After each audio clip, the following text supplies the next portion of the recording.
Et salut à tous, on se retrouve aujourd'hui pour une vidéo de marketing musical. Alors avant de voir comment publier sa musique sur une plateforme de distribution digitale, voyons tout ce qu'il faut avoir avant de se lancer.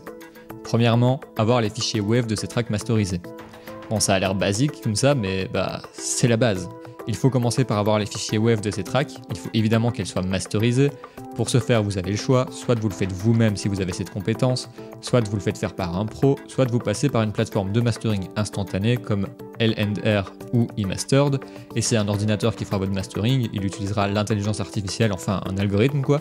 Et la dernière solution, c'est un service de mastering en ligne réalisé par un pro, comme VuMastering par exemple.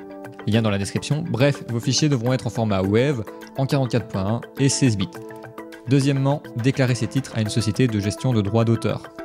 Alors, il y a évidemment un débat, certains vous diront qu'il vaut mieux gérer ses droits d'auteur soi-même, mais c'est hyper chronophage et compliqué, donc moi personnellement je préfère déléguer ça. Évidemment, ça va dépendre du pays, mais par exemple en France c'est la SACEM et en Belgique c'est la SABAM qui s'occupe de ça. Bref, c'est pas obligatoire, mais je vous conseille quand même de le faire et donc de contacter l'une de ces sociétés de gestion de droits d'auteur de votre pays. Troisièmement, être en possession du fichier numérique de sa pochette. Pour la pochette, il y a aussi plusieurs solutions. Si vous vous en sentez capable, vous pouvez la réaliser vous-même à l'aide d'un logiciel payant ou gratuit, comme Canva par exemple. Ils ont même des templates modifiables à partir desquels vous pouvez partir, c'est assez sympa. L'autre solution, c'est d'engager un graphiste si vous en avez les moyens.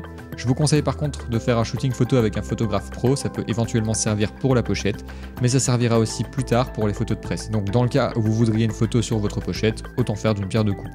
Quatrièmement, déterminer une date de sortie officielle. Je vous conseille de choisir une date suffisamment éloignée du moment où vous avez tous les éléments cités précédemment, parce qu'il est préférable de se laisser du temps pour teaser, contacter certains professionnels, certains blogueurs avant même que vos titres ne sortent. Certains diront qu'il vaut mieux que ce soit un lundi ou un vendredi, ça c'est à vous de voir.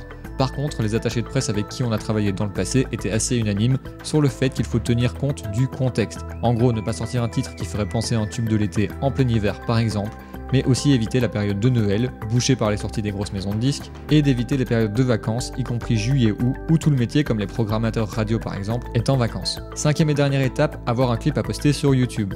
C'est pas spécifiquement nécessaire d'avoir un clip, même si c'est mieux, mais être présent sur YouTube, c'est incontournable.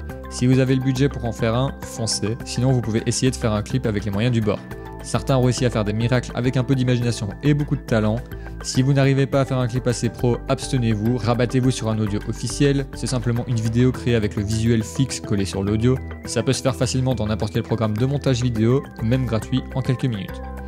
Voilà, une fois que vous aurez tout ça, vous serez prêt à publier votre musique via un service de distribution digitale. Nous, on utilise iMusician, mais on en reparlera dans une prochaine vidéo. On vous y expliquera pas à pas comment faire pour que vos musiques soient sur toutes les plateformes de téléchargement légales. N'hésitez pas à nous dire en commentaire où en est votre projet ou posez-nous des questions si vous en avez. Sur ce, je vous souhaite un bon appétit. Salut!